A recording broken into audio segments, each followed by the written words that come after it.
Well, good evening, everyone, and welcome to our live stream, live from the Acronis CyberFit Summit here in Miami. We've been having a great, busy day and really appreciate you joining us for this live stream this evening. Got a bunch of stuff to cover. In fact, we're going to focus tonight on the keynote addresses. There's actually a lot of different things that I want to get into to discuss what happened during the keynote. So I'm going to break that down for you.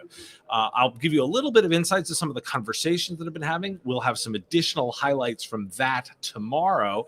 And of course, I will be taking audience questions.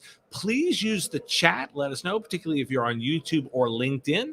We're there to answer your questions. I do want to hear them, and I do want to get your feedback of what's going on. So let me give you a little bit of sense of what's been going on from the show itself. So last night was the Expo Hall, an opportunity for MSPs to talk to vendors and get a sense of what's going on. The sense of the show, I've counted well over 400 participants. I think that we have not announced any official numbers, but I tell you the room was pretty full today. So giving you a sense of the attendance level. Hotel is quite beautiful. It's very situated right out on the beach, so you've got views off of where we had the Expo Hall out onto the beach.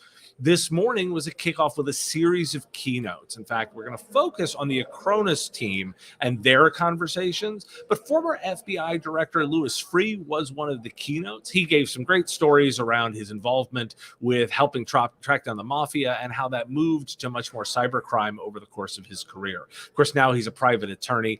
But that was the special keynote on site. And then additionally, as we went out of those sessions, it was into lunch and breakout sessions for the afternoon.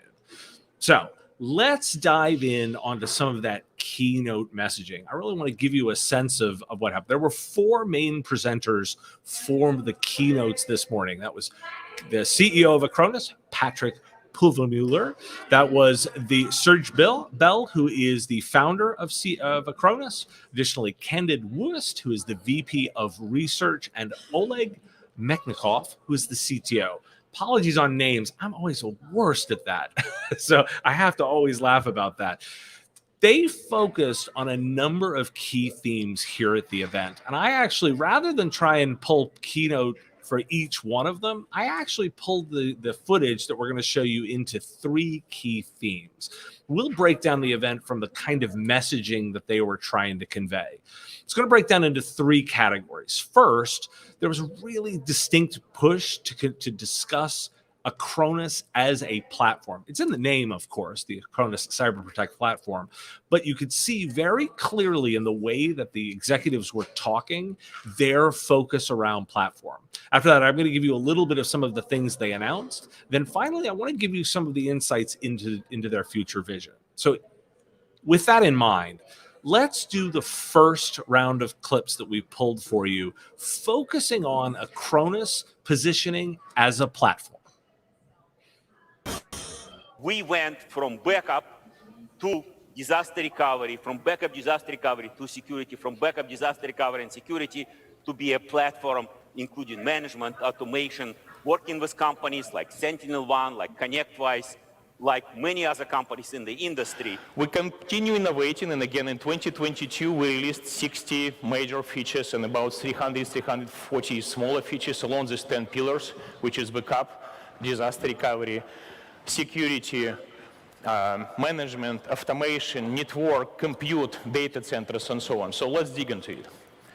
We keep integrating with different RMM, PSA, web hosting control panels, remote access tools. As of today, we have more than 80 integrations.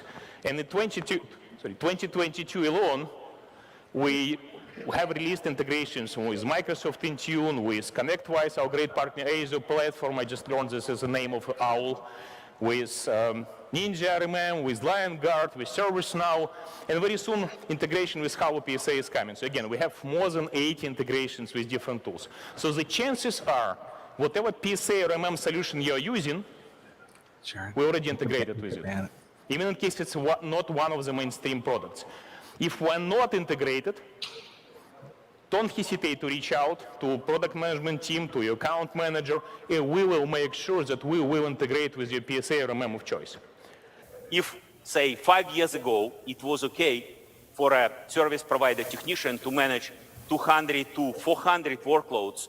5 years from now, you have to manage more than 2,000 workloads per technician, smart workloads per technician to be successful. You can only do it with machine intelligence, doing all of the operations and can doing more. We actually did a survey, and we saw that from the respondents, 22% of the companies that we asked use more than 10 security solutions in parallel. 22%, more than 10 security solutions in parallel. That means a lot of training, and unfortunately also a lot of mistakes that will happen. So from the first time we see a malware sample to the last time we see it ever, it's only 2.3 days. It used to be 3.4 days, so it's actually going down. We today, of course, focused on service providers. And vast majority of our partners are focused on small and medium businesses.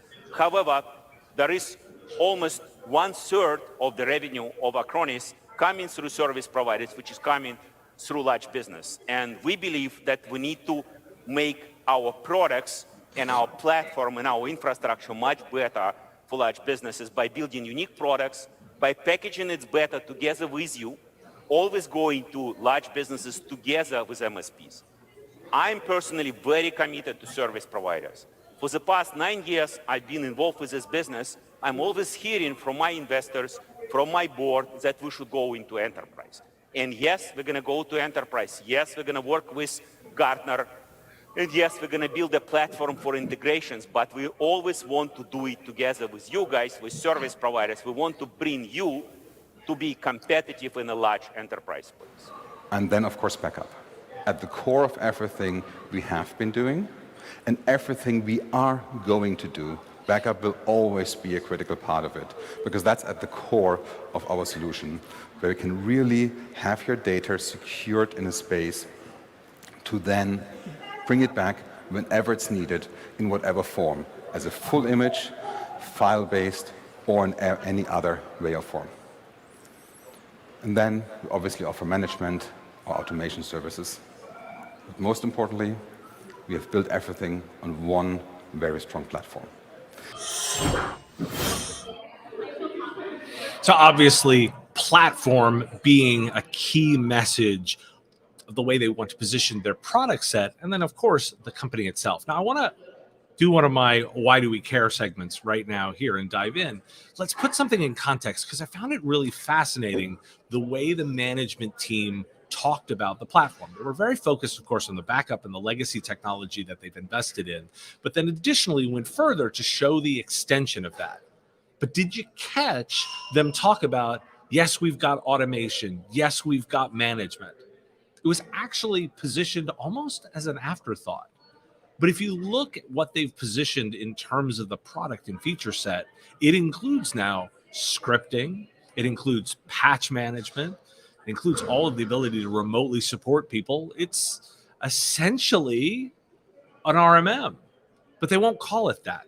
It's a platform. It's a management platform. It's the way that they want to position the entire offering, but they hand wave a little. And I found that to be really fascinating. If we think about positioning and we're thinking about the way they're going to market, they're clearly holding on to security as the lead and platform, and very much focused on the things you would expect from a platform, integration points and the ability to work with others and pull it all together. But they're not saying that RMM. Is it a choice of marketing? Is it a choice of positioning? Is it to not be viewed as competitive?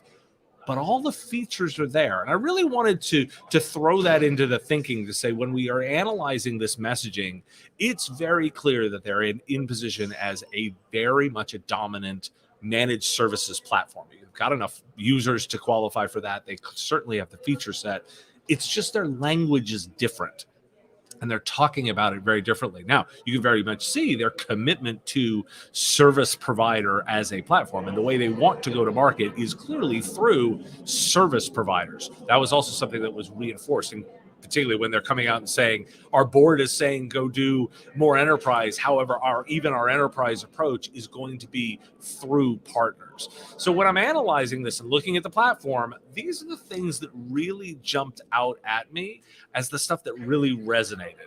Now, let's move on to the section that I know a lot of our techies always like to do, some of the key product announcements that they made.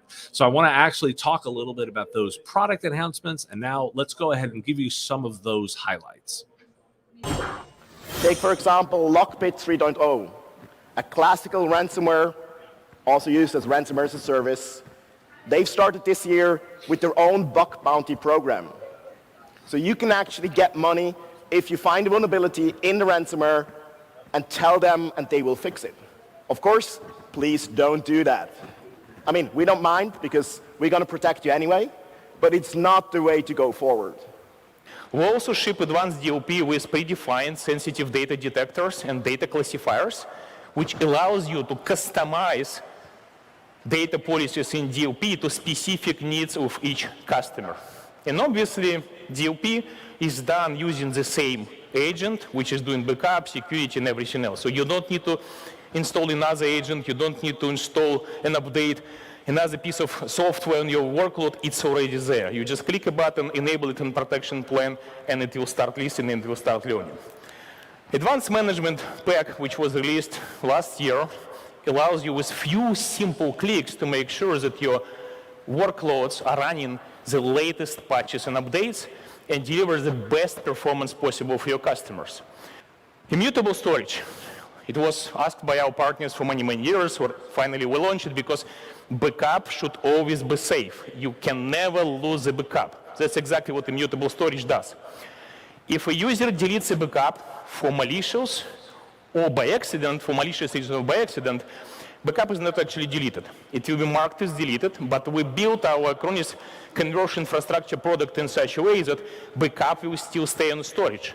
So later on, if a user changes their mind, they can go to control panel and recover separate files or whole backup directly from a control panel without even filing a ticket to Acronis. By the way, this functionality requires two-factor authentication, so ransomware and malware cannot turn it off. 2022 was pivotal for Acronis in building new generation cloud infrastructure. We invested a lot to provide you best performance and productivity possible. We invested a lot into building our own private distributed network. Acronis has deployed, connected, and launched 10 points of presence in the United States alone, and 4 points of presence in Europe. It's only a beginning.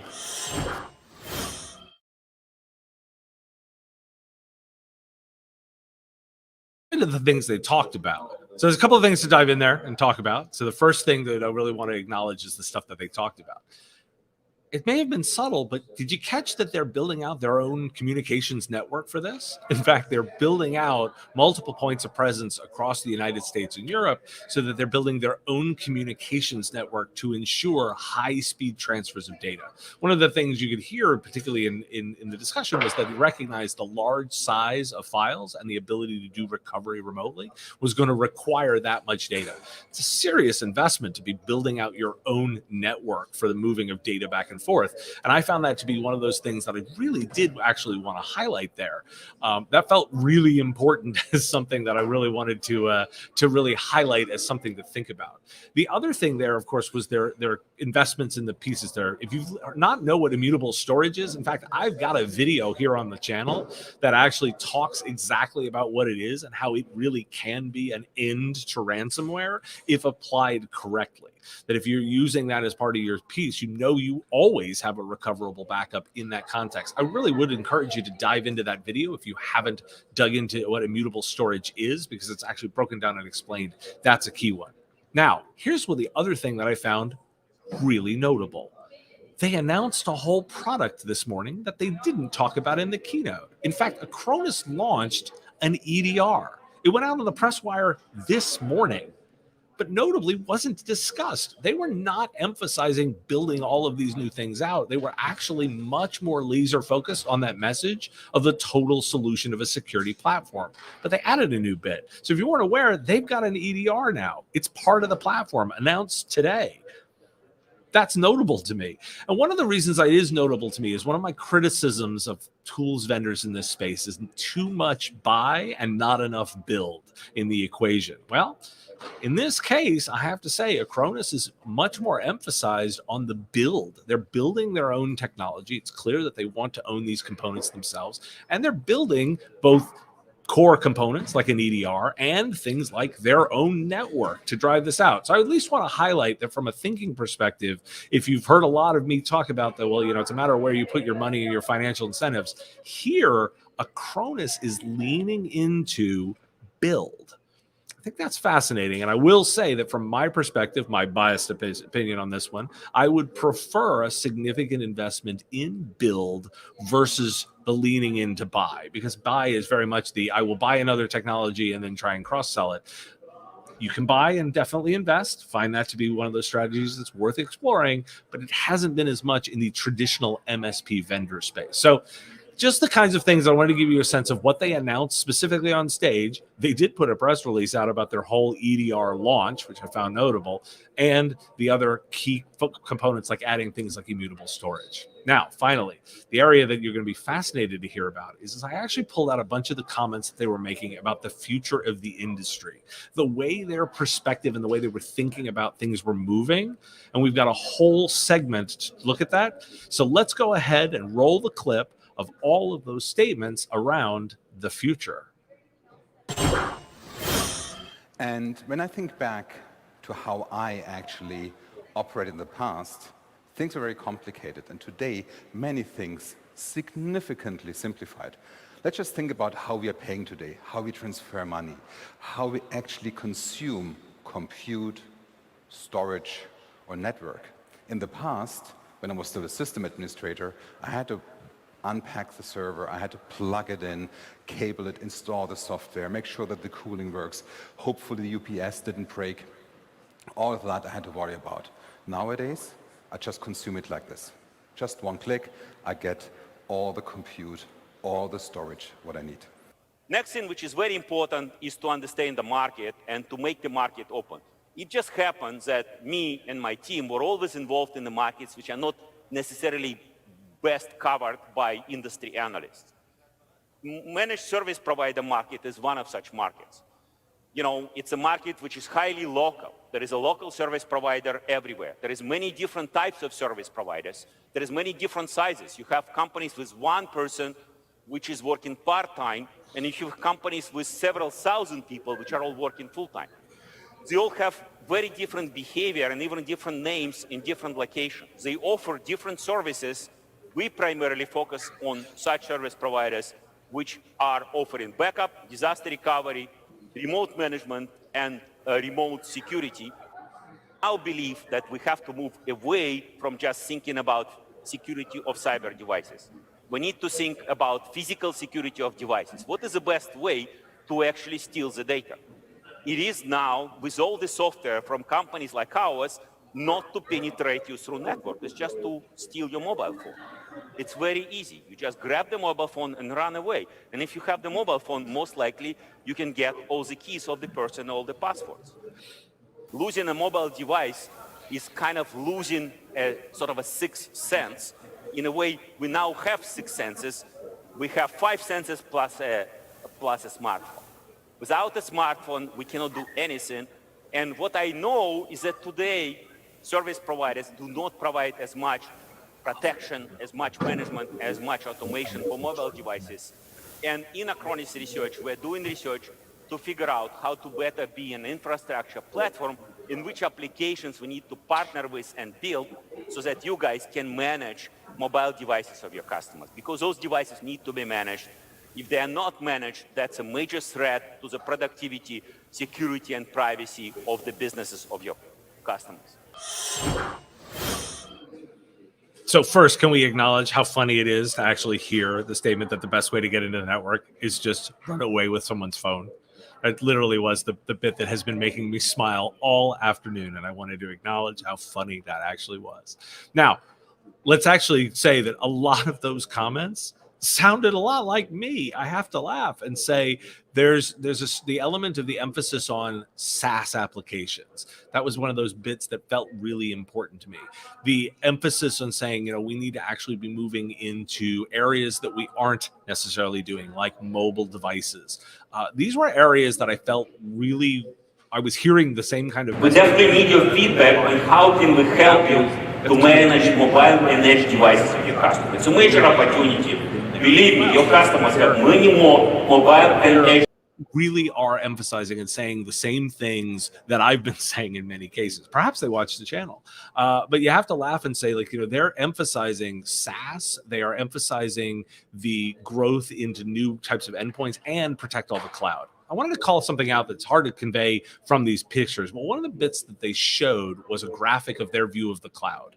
Now, I will say that I thought it mixed a little too much infrastructure as a service and software as a service, because they put cloud, and it clearly had Azure, Google, and Amazon, as well as Google Workplace, Salesforce, and M365, all in a single cloud. And if we're really being specific about that, that's actually linking kind of infrastructure as a service and software as a service into the same cloud bucket. I think it's worth highlighting that those are different, and your approaches are going to be different to the way to manage them. But all right, that's probably a quibble more than anything else. I also would be remiss if I did not highlight how specific the guidance was from Patrick, that investment in, or looking at delivering in the old model of just shipping boxes is distinctly coming to its end. So I thought that thematically you got a real sense of where they were thinking as a leadership team. I'm actually going to be doing some discussions with them over the next day or so to ask some specific questions about what do they think that market looks like, what do they think the SaaS provider or the provider of the future is. And in fact, one of the things that I've been asking solution providers while I'm here is, well, if you were starting a business today, what would it look like? So I hope this has given you a good taste of the keynote. I actually do want to specifically call out and thank our friends from Acronis who have invited us out. They did sponsor this live stream, although to be very clear, they were not at all detailed on any of the things that I would say. It was simply they provide the mechanism. They did sponsor the broadcast, but I do want to give them the opportunity to give you their message and what they are focused on. So let's go ahead and hear directly from Acronis. Every client needs cyber protection, but that doesn't mean service providers have to deploy a jumbled patchwork of solutions to get it done. Modern protection starts with Acronis CyberProtect Cloud. Acronis combines backup, anti-malware, endpoint protection, management, and robust ransomware defense, all from a single console. That's why successful MSPs use Acronis to generate more recurring revenue and reduce churn. It's easy to get started at Acronis.com. Well, do appreciate them sponsoring and having us down to cover this event. So a little bit of what's upcoming. So tomorrow is day 2. We'll be diving into some of the breakout sessions specifically. We're attending several of them, and we'll be bringing you highlights from those breakout sessions. Additionally, we're going to give you some of those interviews that we've been doing with your peers. We've been interviewing MSPs, asking about what their big takeaways were, as well as some thoughts about where they think things are going in the future. So if you're online and you're watching us live, we are taking questions. Go ahead and throw any of those in there, and we'll go ahead and throw them up, and I'll start addressing them as we go. So that's one of those things that I definitely welcome. That'll be tomorrow. Of course, going on right now, just so you got context, there's a party going on that we'll be joining after this to go ahead and do some networking and talking with some other folks. There's additionally one tomorrow. Their closing keynote is from Irving Magic Johnson, who's both the basketball player, of course, but he's got a number of investments, and he's been a very savvy business owner. As I'm looking at a chat, I do see one question that I do want to address, which is, where do I think Acronis is going down the road? Where do I think the future? Well, I think I'll actually going to highlight and say they have made it pretty clear where they're focused on. They're focused on complete platform coverage, being a platform for service providers to leverage and use. And I expect them to do further. They were very clear to their audience about what they're looking for from an integration feedback perspective, very communicative to say, we're looking for that. Now, I want to acknowledge that's quite a challenge to do as many integrations as solution providers and MSPs look for. but they've made an open call that they want to continue to do that. And they've grown from a few in the beginning to 20 to some 63, I believe, that they launched just this year alone. And they are very, very clear about making sure to get all those core technologies, the RMM, the PSA, and other, monitoring technologies as they move forward. So I expect them to invest more in that. I think they're going to definitely be dedicating some of their research dollars to those endpoints. And I am going to be pushing a little bit to see where Patrick's head is at, particularly as he thinks about SaaS. He was very deliberate in calling that out, and I think that's something to really go ahead and focus on. So that's one of those. I've got one coming in from a LinkedIn user who commented, who's asking about Tony Thomas's keynote. Well, actually, we couldn't quite cover everything. The main keynote that I didn't cover this morning, that we didn't catch footage from, was from of course, Judge Louis Freeh, who was a former FBI director and also has been now moved into private practice. We didn't get a chance to talk to Tony or attend that particular keynote. This is a lot of sessions. In fact, they've got 6 tracks going on all at the different times. And we've been also doing some interviews on the side to make sure that we get coverage of everybody. If you've got something in particular you want us to look for tomorrow, go ahead and post that in the chat. We'll do our best to get there and follow up and get you answers, because we will be back tomorrow night to do this again. We'll give you highlights from the various sessions and be much more focused on the breakouts and comments from your peers. Looking forward to continuing that conversation. I'll keep an eye out here for any other questions. Again, we'll be doing this tomorrow night, same time, same channel, different URL. You can catch us there for that broadcast. Additionally, here, William's showing up another question. We'll go ahead and pull that one up while I'm recapping. We will also be at IT Nation on Wednesday and Thursday, and we'll be doing a live stream broadcast on Thursday night. All right, from William. William, always great to hear from you. Am I hearing more MSPs to launch SaaS management services? Clearly, that seems to be the future of MSPs as apps all move to SaaS.